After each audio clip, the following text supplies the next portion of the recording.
Welcome to episode 15 of the Expert Cruise Show. I'm Anthony, he's Chris, and it's our turn to take you to sea for another week. And we thought we'd rewind the timeline back to 1912. Mm-hmm. You know, that year really resonates with a lot of us who love cruising. Isn't it weird, Chris, that people who love cruising also love the most famous story of a ship that sunk on its maiden voyage? Yes. It does seem a bit of a juxtaposition, doesn't it? That you would both love cruising and Titanic.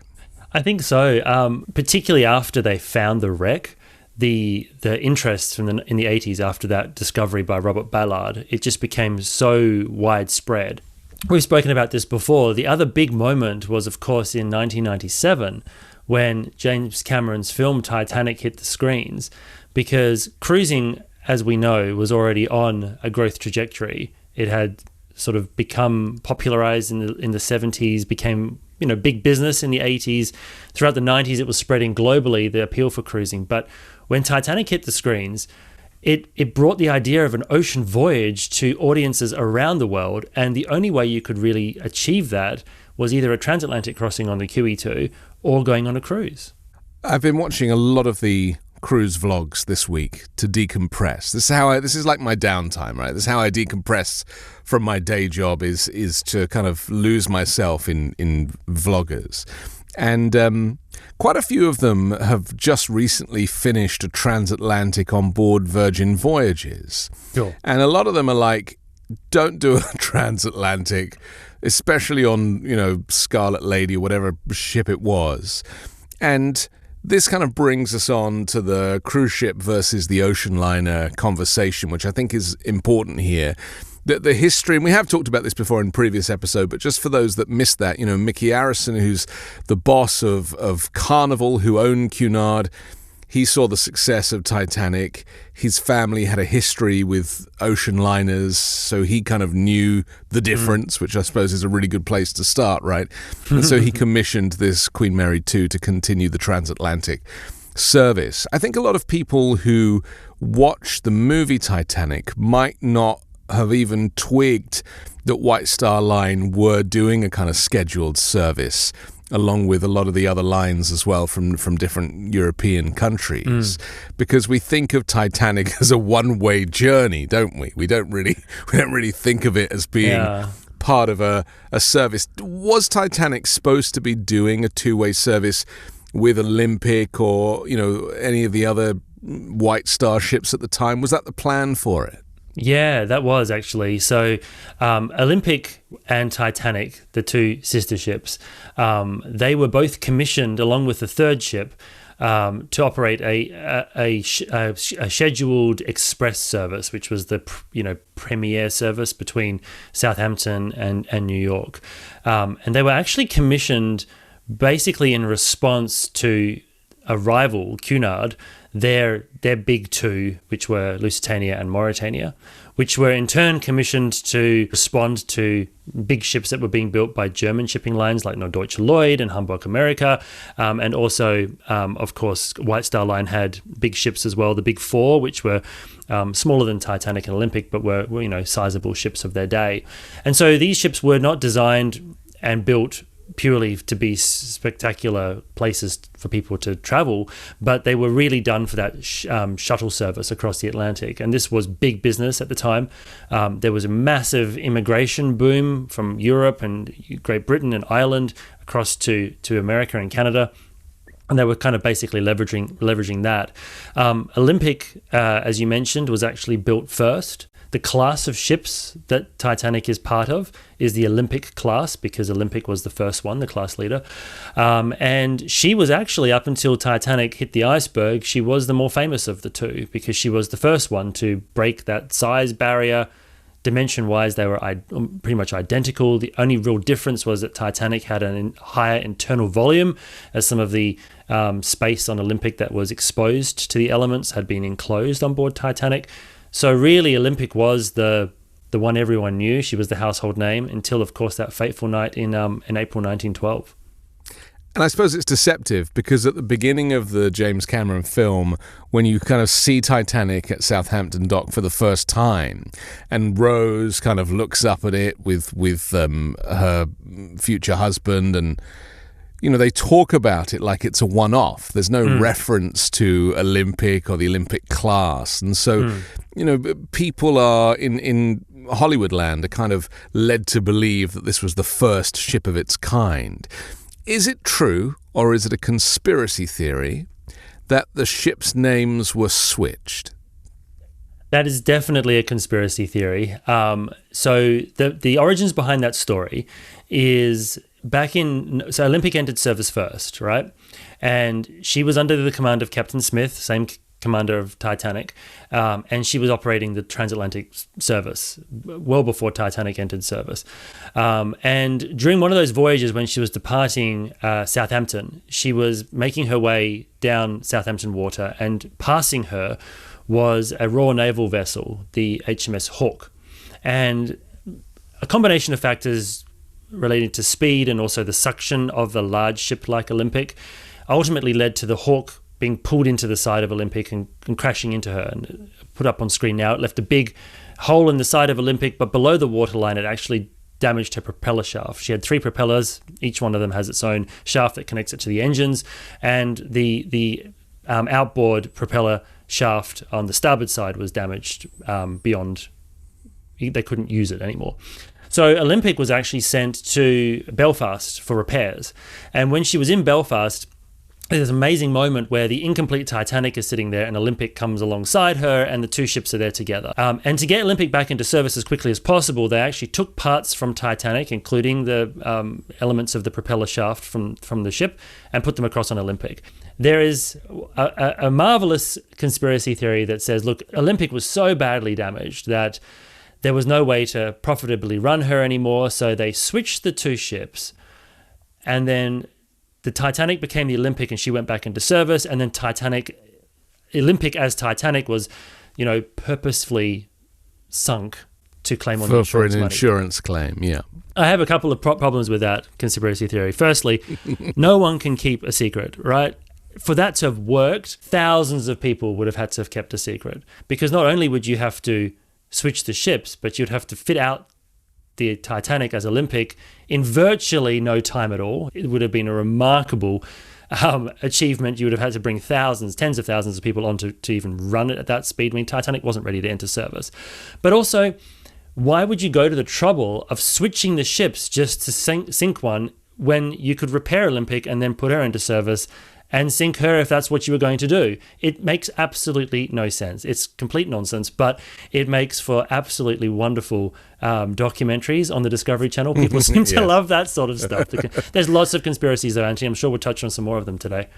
Well, if they want these ships to have a 30-year life cycle minimum, and as a revenue-generating ship, then you're going to make more money from a ship in service than one that you purposely sink and get an insurance claim from. Yes. Surely, So that's it. It doesn't make sense. So just back to the transatlantic of the modern day. It's pretty clear from the vlogs that I'm watching that people are quite uncomfortable on a lot of these flat-bottom boats that are designed for doing gentle cruising around, island hopping. And Virgin Voyages is, another of those designs. Despite how futuristic they look, it doesn't mean that they're ocean liners. And so, we often say on this show that you're, rather than doing a discounted repositioning cruise, because invariably that's what a transatlantic is. There isn't really a scheduled service with any of the cruise lines these days apart from Cunard. So if you see a transatlantic that's on offer and it's discounted, that's because it's a repositioning cruise. And it's because the seasons are changing and the ship needs to move from Europe over to maybe go and do an Alaskan season or a Caribbean season or something. So that's the reason why it's a deal. But the compromise is that you might have a bumpy ride, right? And so so our advice, and it does seem like we are kind of Cunard purists, but I suppose we are. And Cunard was Cunard White Star because of the history of the government like forcing those two lines to merge, as the kind of depression kicked in and the kind of lack of money around in those days, mounting debts and all of that stuff. So for me, Cunard has the White Star history, and they still have the White Star label on their clothes when they're serving afternoon tea, which is super exciting. It really is like being on Titanic. And if you want a real Titanic experience, the Queen Elizabeth looks like the Titanic on the inside, doesn't she? The grand staircase is very reminiscent of the grand staircase on Titanic in some ways. So, just going to wrap this up, don't do a repositioning cruise. Pay to go on Queen Mary 2 and cross the Atlantic properly, just like those, our ancestors and people from history did, seeking a better life in the free world. I mean, that's it. Like, if any other cruise line out there wants to sees a business model and wants to spend what would probably be now about $1.5 billion US to build an ocean liner to do it, us as Cunard purists, we would be right there on board to experience another ocean liner, 100%. Yep. The point of the matter is that there's only one company that still operates a proper ocean liner. Cost $800 million US in 2004, plus about 200 million or so in sort of ancillary costs. So it's about $1 billion ship back then. If you do the inflation math, it's 1.4 or so billion in today's money. Most expensive ocean liner ever built, even more expensive than Normandy, and just adjusted for inflation. Like, that ship is designed and paid for in that kind of way because there's something special about it. So it's not just a matter of us being Cunard fans, which of course we are, but it's the fact that that ship was built for that service, and that's the service that she operates, which is why if you have to choose, if you want to do a transatlantic, you want a real experience in the transatlantic, the repositioning cruises, they go further south, they're much slower, the ship's probably going to move quite a lot more. Queen Mary 2 is just motoring along. They actually slowed her down. She could go much faster than she currently does, which is also kind of cool to think that this ship has so much power.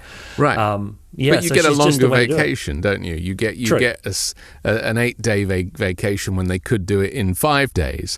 And the other thing that's really important advice is do what Titanic did and go westbound. Don't go eastbound, because the other thing I see from a lot of vloggers who take that crossing is they start in New York and they get 23-hour days, and the clocks change in the middle of the day. They don't even do it at 2 o'clock in the morning. And so, you're about to go for lunch or brunch, and suddenly it's lunchtime. Yeah. On the old liners, Anthony, they used to change the clocks multiple times per day. So there was short time changes, 20 minutes or so time changes at multiple different points throughout the day. It must have been so utterly confusing. But, back then, there was less reliance on the clock and more reliance on signals. So they used to play music or have a bugler who would play to announce that it's time to prepare for dinner or time to prepare for lunch in first class particularly. So they weren't so wedded to their timepieces as we are now. And I've actually spoken to Cunard about this, because westbound, they do the clock change at night. But eastbound, they do the clock change during the day. The rationale behind that is they don't want to take away from your sleeping time, because if everyone's waking up with one less hour sleep, everyone's grouchy and groggy on the board the ship. So they do it in the daytime, because if you're finishing a lecture and then it's 1 o'clock, but that's when the restaurant opens, it doesn't really make that much of a difference. So it does take a bit of getting used to, though, I must be honest. I don't agree with that format. I think you're better off doing it at night, because then people can choose to either go to bed earlier or stay in bed longer. But if you do it in the middle of the day, it's like someone has stolen an hour from you. And I would get a discount on your holiday. That's what I was about to say. I'd want a refund for that hour over 5 hours. So this is the reality. So and as we said in our transatlantic special episode, you can get that crossing as low as $509 per person. You don't need a balcony. There's not much to see outside. It's often shrouded in fog. So, to get the cheapest cabin, midships ideally, but to experience a proper Cunard-style transatlantic crossing is the closest thing we have these days to those classic transatlantic crossings of old. And if Titanic had have made it across, how do you think the story might have changed? Do you think that there would have been the media coverage and the press interest in Titanic? Because, Titanic is obviously a much better name for a ship that they're selling as being unsinkable compared to Olympic, for example. So do you think the story would have had so much interest if she hadn't have sunk?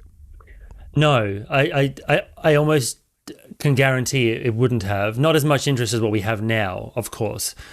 Sure, but at the time, the week of when she arrives into New York like 12 hours early as Bruce Ismay wanted for the line. I mean, if that had actually happened, do you think it would have been a huge fanfare, or was that something that Olympic had already kind of covered? Yeah, I mean, there would always have been fanfare. Like, even when you see the departure images of Titanic leaving Southampton, for example, there's people there to see it. That's just the way it was, because people were, relocating and traveling long distance. You might not see them for years again. So there was always like a lot of interest around shipping at the time. I think if Titanic had arrived in New York, it would have been a spectacle event, as those maiden arrivals often were. Look, I mean, the name itself, I think we attach a lot of meaning to the name Titanic now. The sensibilities, the mindset back in 1912 was a little bit different to what it is in modern times.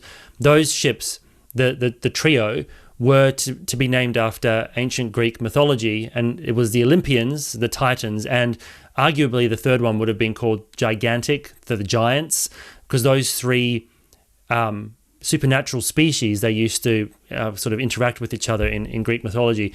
Ultimately, the third one was actually launched as Britannic, and there's a lot of debate amongst maritime historians as to whether Gigantic was actually going to be the name. There's some source material that suggests it was. There's some source material that suggests perhaps it wasn't. So it's one of those stories that's lost to history. But the Titanic itself, I think she would have probably become, she would have gone then back and forth with her fleet mates, would probably have survived through to World War One. Goodness knows what would have happened then, because they would have, ultimately she would have been requisitioned for use most likely as a troop carrier or as a hospital ship. As we saw, Britannic, the third one, she was sunk as a hospital ship during World War One. Olympic served very, very bravely during World War One, became a very well-loved ship, got the nickname of Old Reliable. So she had a really different story, a very different trajectory to her sister ships. So Titanic, I think, would be a ship that maritime people knew, but I don't think it would be a ship that most of the public would know. And, what's interesting is that even, you think about rival companies. So there's Hamburg America, and they had the Imperator, for example, which is a German translation for emperor. And it was a massive ship. It was named like a very, very strong name, a bit like Titanic. It had an interior that was arguably far superior in some areas to Titanic's. It was very top heavy at first. Actually, they gave it a nickname of Limperator because it used to have a list. But no one knows that ship now, save for maritime historians. And I speak about it in my lectures on board, and no one's ever heard of it. Most people don't even think about Aquitania, which was a remarkable ship that, again, arguably in some spaces had more appealing interiors than even Titanic or Olympic did. And Britannic itself, the third one, would have outshone both of its sister ships, because its interiors were going to be a step up. Like in the Grand Staircase, for example, the forward Grand Staircase, there wasn't just the beautiful stairway and the wrought iron dome, but they were going to have a full-size pipe organ in there as well, so you could be piped down to to dinner. Yeah. Imagine that. So I don't think, I'm sure it would have been one of the many ships that we talk about in the history, but I don't think it would have had the same allure as it did for having that very tragic maiden voyage. What's interesting is that I often get people saying to me, why on earth would they have scrapped the Olympic when she was almost identical to Titanic? Can you imagine what an attraction it would be today? And that also speaks to this whole disaster in the time period, because of course, Titanic sinks in 1912, and there's massive media interest, as you can imagine. And everybody basically knows the name Titanic. It becomes a household name. But then World War I happens, and the atrocities that are happening during World War I and the losses that are occurring during that terrible conflict are so much, a scale of magnitude so much higher than the loss of life on Titanic, that during that period, talk about other things, other disasters really became much less important than what was happening during the war. And you have a ship like Olympic that's serving during the war and it survives. So she does become quite well known for that role, but also people's vision of how bad things can be has been very, significantly impacted by the terrible years of the war. And Titanic is still well known, but it's not talked about the same way that we talk about it now. And Olympic then serves. She's part of that Cunard White Star merger after the Great Depression, and then gets withdrawn from service. And alongside Mauritania, is sold for scrap. And it makes sense at the time. You're in a very difficult financial time. There's not much work. The company's hemorrhaging money. The scrapyards need metal so that they can make some income and employ people.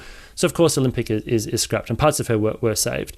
And it really isn't until the Robert D. Ballard finds the ship that the global sensation in Titanic interest. There's always been Titanic enthusiasts, don't get me wrong, but it becoming a global phenomenon again. I do think that Jack and Rose helped romanticize the story, though, and even though they're not real life characters, although there was a Jay Dawson who died in the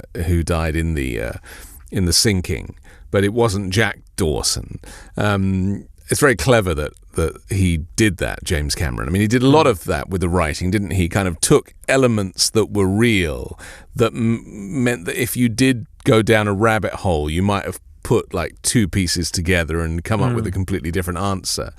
But these characters, because they're so convincing and compelling, and their love affair was so enchanting, that it has added a kind of real romantic element to what was a terrible tragedy. I mean, really the worst maritime tragedy in history, I presume, and yet we think of it as being not just, one of the great mysteries and thrillers, and there's so much jeopardy, but I think that the 1997 film has really changed the course of that narrative for a lot of people. Yeah, I think that links back to why a film like Titanic could possibly be linked with the growth of cruising, because it sounds so counterintuitive. But if you look at the runtime of that film, it's about 50% is sort of before the iceberg. And a good chunk of that is the people, is the experience. And by bringing in those fictitious characters that interact with real characters, real historic figures, they were able to tell a story that brings in that romantic element that people really resonated with. It really resonated with people, and they wanted to experience that part of it for themselves. Now, there's a few things that are interesting about the Titanic voyage, in that, of course, the ship is kind of romanticized a bit into itself in the film. They recreated that ship with great attention to detail, and it's remarkable what they did. But we don't see the queues for the public bathrooms. We don't see the crowdedness of the public spaces that would have occurred at key meal times. When we're in third class, we are very much in the party atmosphere of third class. We're not in any of the other parts. We're not in the quarantine areas. Most of the film's set in first class, where it's all very nice and very opulent. And the ship itself was sailing at a very unusual time, in that the ocean, the transatlantic, was a mill pond. And remarkably, Anthony, you might already know this, but the day the ship sank, the 15th of April, that afternoon, whilst they were trying to still rescue or look for survivors, the weather completely changed, and it became an extremely rough sea later that evening and the next day. Well, there's quite a lot of artistic license in that movie, and I suppose we afford James Cameron that. I don't know if anybody is aware, but they built that Titanic replica, the 2/3 size replica, on the seafront in Ensenada, Mexico, And the site is still there. And I've been to Ensenada a bunch of times on cruise ships because, it's a kind of popular destination for Mexico. And I haven't really got off the ship for more than about 5 minutes normally because there's not a huge amount going on there. But I know that it's just an hour's drive from the port to get to the site where they built that replica of Titanic. And because they built it just in front of the ocean so that they could shoot looking at it and see the ocean behind it, that they say that back in 1996 and whenever they were filming it, that people that were arriving to the set literally turned a corner, a little bit like you arriving in Long Beach to see Queen Mary, and suddenly they see the Titanic kind of set upon the ocean, and how amazing that must have been. Yeah. Wrong sea, unfortunately, but even so, still pretty impressive. Now, I want to ask you about another of the conspiracy theories with Titanic, and that was the fire in one of the coal bunkers, or is that right? Or the engine room? Like there was a coal bunker, right? So there was a fire that could have weakened the steel. I'll tell you as much as I know, and then you can tell me the real story. This is the joy of doing a show with an expert. But there was a fire that was put out by the people working in shoveling coal, but it compromised the superstructure, and that meant that when the ship did hit the iceberg, the gash was that much bigger or something. Am I close? That is the conspiracy theory, yes. Well, I mean, that is it's an interesting one, the coal fire, because there was a coal fire on board. This wasn't an unusual situation for coal-fired ships. So the coal bunkers, which is where the coal is stored before they're then shoveling it into the boilers, right? Because these boilers are massive, great, like 3 times the height of a human. They've got 3 furnaces on each side. They're double-sided.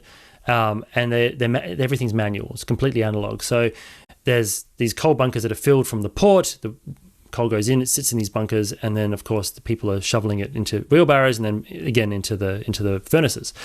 And there's like sparks and stuff because this is an active area where there's fire. So you get an ignition source into the coal bunker, and you've now got a fuel source that is very hungry, and the ship is like fresh out of being replenished with fuel, so there's a lot of fuel there for it to eat its way through. Now on Titanic, this was taking place on the starboard side, and they ultimately made the decision to empty that coal bunker and relocate the coal to a different part of the ship, actually on the port side, which is interesting. For a little bit later on, we'll get to that, but that was a fairly common practice to do that. So you got the coal out to the point where you could find the bit that's ablaze. That was then fed into the boiler, and everything is as it should be once again. Now, the argument is that the coal fire was so intense and burning with such ferocity that it weakened the ship's structure, and therefore when it hit the iceberg, it caused more damage. Like, you would have to do some pretty serious metallurgical analysis on that part of the ship, much of which is very difficult to access, to prove that either way, other than to say that other ships that had coal fires didn't become structurally weakened to the level that the conspiracy theorists think that happened on Titanic. What about the photograph, though? Because there is a photo of the ship before it sets sail, and because obviously it's very low resolution, there looks like there is some kind of something in the hull that could be a burn mark. What's the theory this photo there?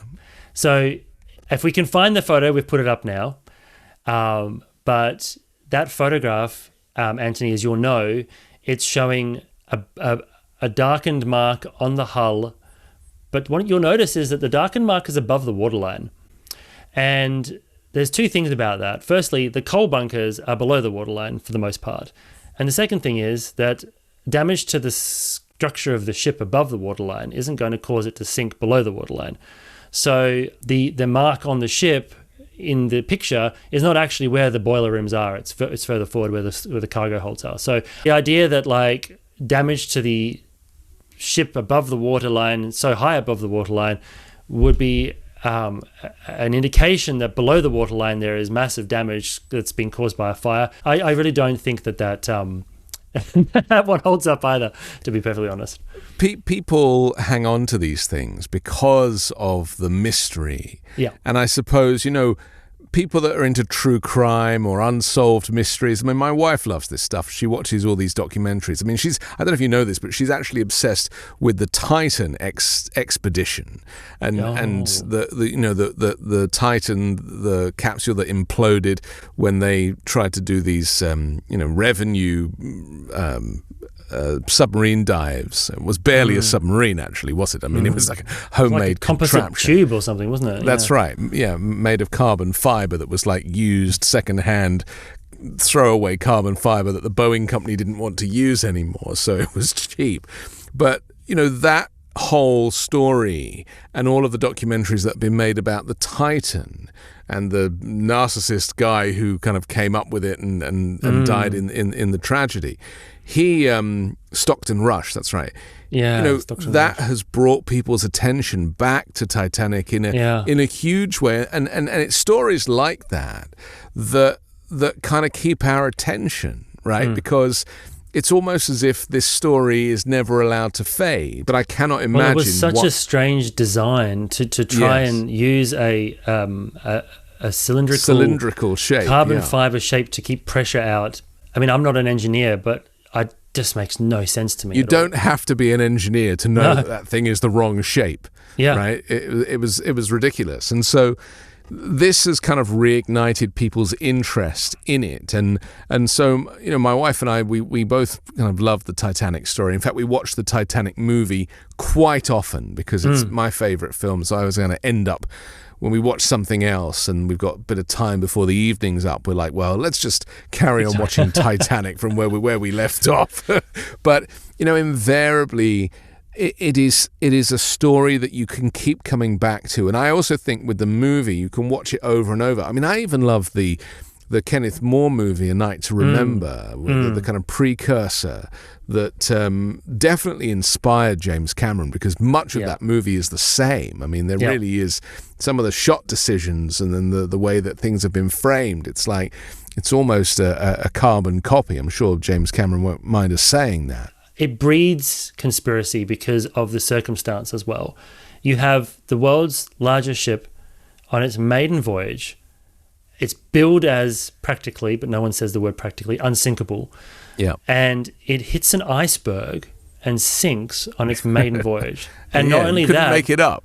It's the weirdest thing about Titanic. The reason why, so I did a presentation this week, a live presentation about Titanic to an audience, and lots of questions afterwards, mostly about conspiracy theories. But one of the questions was, no one talks about Lusitania the way they talk about Titanic, and it's a similar kind of loss of life. I mean, it's very tragic. It's about 1,200 on Lusitania. Yeah. Why is that? Lusitania sunk in like 18 minutes.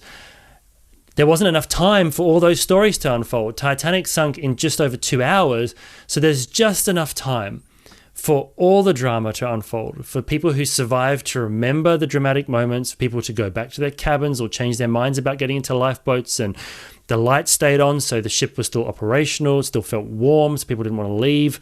She sunk slowly, so at first there was like not much panic, and then it was just quick enough that Carpathia didn't arrive on time, and that Californian didn't switch on its wireless room and maybe come and render aid. It was a perfect storm of errors, wasn't it? It's that Swiss cheese model where you have to go through all the holes to get to a disaster. Yes. It's the perfect example of that. Yeah. Not only this, Anthony, but when I was talking about the coal being moved before, they moved it to the port side. Titanic started to sink on, with a hole on the starboard side, but the coal on the port side was counterbalancing it. So the ship felt stable. She felt at first like she was actually on an even keel because the coal weight was counterbalancing the water weight initially, early in the sinking. So people just felt like the ship was safe. And there's so many stories back then of ships being damaged and people getting into the boats and then a storm coming through and everyone dying in the lifeboats. No one wanted to leave the ship. just enough time for all that to unfold. But you know, the ultimate conspiracy, very interesting story. Have you ever heard of the book Futility? No. So you got to get this book. This is a book that was written in the 19th century, right? So decades before Titanic. And it is about a ship called the Titan, which is actually where I thought you were going when you mentioned Titan before. Right. And this ship is the largest liner in the world, and its dimensions are significantly bigger than other ships that are in service at the time. And it has comparable passenger count to Titanic, and it sets sail from United Kingdom or from Europe on its maiden voyage. And on its maiden voyage, it hits an iceberg and sinks with a tremendous loss of life, similar to 1,500 people. Like, the comparisons between the two ships are absolutely remarkable. And that is almost like seen as sort of almost forbearing that a ship called Titan with this dimension. Now, when you read the story and you listen, you know, look at the way that the author describes the ship. If you drew them, they're very different ships.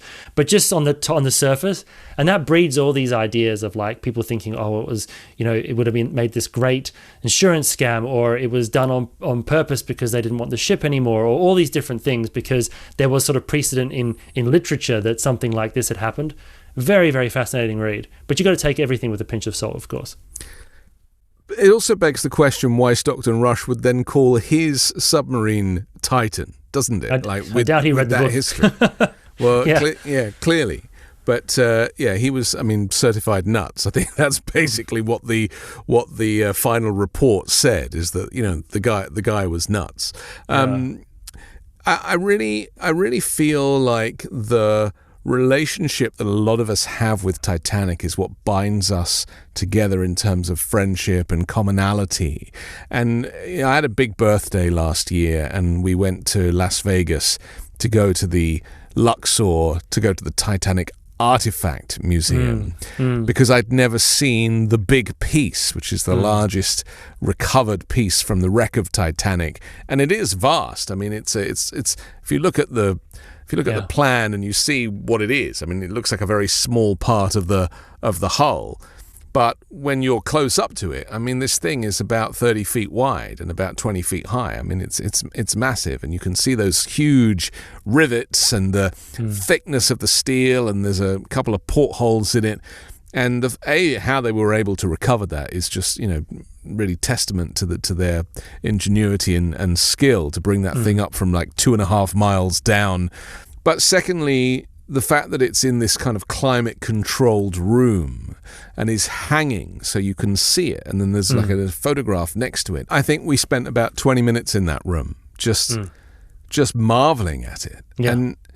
But again, it's just a piece of steel with some rivets in it, and yet the story is what gives it its character and gives it. And also the loss of life, to me, I think I connect with. You know, the fact that this is the ship that all those people died on. Yeah. It's very poignant. It's very sad.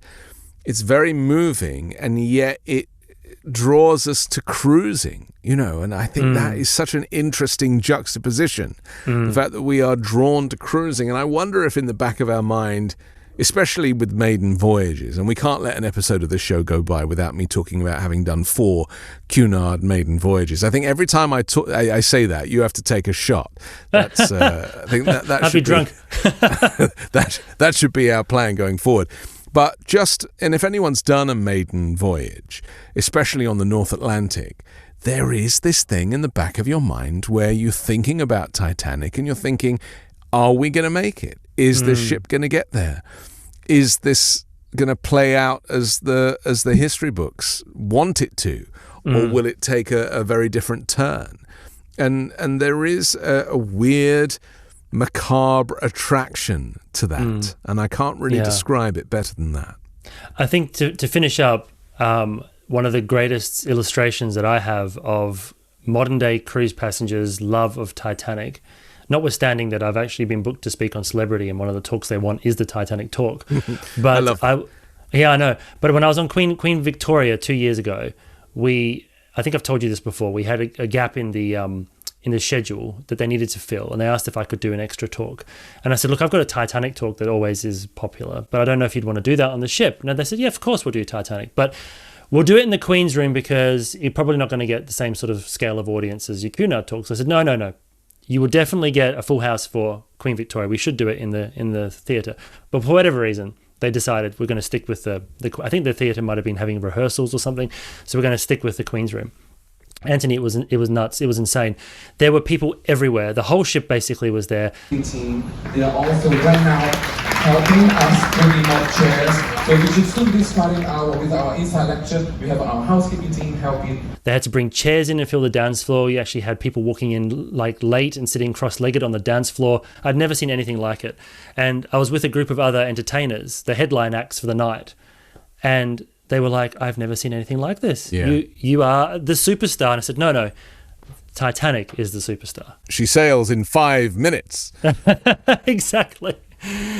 So it's something about our human story and our human condition. I think that a disaster like that gets not just remembered and talked about, but in some ways romanticized as well.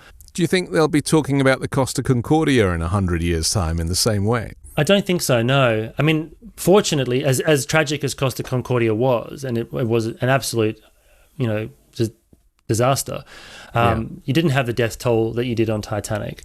Yeah. Not to take away from, of course, the pain that those people who lost someone sure, would be but feeling, there is a story there. There is. With the captain and the mistress and all that stuff that really lends itself to a screenplay. And just the setting. I mean, that's why I guess the Poseidon Adventure was such a successful movie, is because the setting of being on a ship that meets a sticky end it's very compelling for people, because I guess we can all imagine how we might behave in that same situation. Exactly. And I think that's why Titanic, again, it's the combination of that, the fact that it was a passenger voyage, but also that time and how it was publicized so quickly after the disaster. Because if you look at, say, World War II, not to end we really do have to dock the ship, but not to end it on a sad note, but if you look at World War II, there was like a disaster, say the Lancastria, which was evacuating people, and it had they didn't keep an accurate count because they were in such a rush, but there was over 6,000 people lost when that ship was sunk. But it was sunk in secrecy during the war. The British government didn't want to talk about it because of morale problems. It sunk really quickly. No one's, there wasn't survivors who could tell their story. So we don't think of that ship the same way as we do a ship like Titanic, where it was, as you say, this perfect storm that got it to the iceberg, and then it sank with all these stories unfolding, and just enough people survived to tell the story. I don't think there is another Titanic. I think it is the one. That has that allure. And we should probably finish by reminding people that if it wasn't for the sinking of Titanic, there might not be as many lifeboats on board modern ships as there are. I mean, and you can talk to this better than I can, but, there weren't enough lifeboats for the number of people on Titanic because it was thought that aesthetically it didn't look good to have kind of 2 layers of boats down the boat deck. But now, of course, we have not just these vast lifeboats that are used for tendering. I mean, they're huge, these things. But we also have these barrels on the promenade deck that you often see. And you think, what are those barrels? Well, those barrels get thrown overboard and they become boats. Yeah. And there's dozens and dozens of them. There are more than enough lifeboats now. And obviously these ships are designed so that they take much longer to sink, and therefore there is time to evacuate everybody. But if it wasn't for Titanic and the change in maritime law, then it might be a different story now. It's also a very significant story about how humans behave, because the mindset at the time, notwithstanding aesthetic looks, but the mindset at the time, which was entertained by and formed by experience, was that the ship needed to be made safe enough that it would, if it was going to sink, it would sink so slowly that a rescue ship could come and get the people. And the reason why is, if you think about the North Atlantic, middle of the Atlantic, rough seas, evacuating 2,000 people into open wooden lifeboats was a very, very dangerous prospect. And in fact, many times in the past, before Titanic, they evacuated people into boats, and the boats were swept away, and everyone who was on the boats died, and everyone who stayed on the ship survived. So the mindset was, let's make the ship as safe as possible. We won't need the boats for people to be in the water for hours on end. We only need the boats to ferry people from ship to ship. After Titanic sank, the whole floor of that paradigm fell out in dramatic fashion. Absolutely flawed way of thinking. But it had proven previous to Titanic to be a sound way of thinking at the time. They thought they were doing the right thing, which again is the nuance of the story. But after Titanic sinks, of course, that one scenario where that mindset doesn't work, and Carpathia arrives too late, the ship in the distance doesn't have its radio on, the ship sinks, terrible loss of life, and they mill pond water, so if there had been enough boats for everyone, potentially they would have been able to save everybody. Then they realize, obviously, that can't be the way we go forward. And ultimately, SOLAS, or safety of life at sea, is brought into provision, which is why we still have rafts and boats on ships the way we do now. You'll actually see the labeling on those rafts, SOLAS. That convention was created after the Titanic sank. Well, with that, always good to end on a happy note. We'll dock this ship. I want to remind people to go to your new Substack. Just tell us about that. Yeah, so it's at themaritimehistorian.substack.com, and basically it goes into the sort of stuff we've been talking about today in a lot more sort of detail. Not just Titanic, though it does have a presence there, but also other maritime history stories, because we've actually found, like, my background's maritime history, you love maritime history. This show, we kind of dabble in maritime history, and I would say a good proportion of the comments are not just cruising comments, but also maritime history comments. So you convinced me actually to start writing. We've written books, now let's start writing a Substack and share the stories there. So you can subscribe, you get the articles go straight into your inbox, or you can come and check it out on the Substack there. So there's a QR code on the screen now. If you're watching on a TV, you just scan it and you'll be there. Wonderful. Okay, well, thank you again for staying with us on this epic voyage that is the Expert Cruise Show. We'll come back next week and bring you another fresh episode. Don't forget to go back through the catalogue and watch again. Comment down below, share, find us on Instagram as well, and we'll take you to see next week. Bye for now. Bye-bye.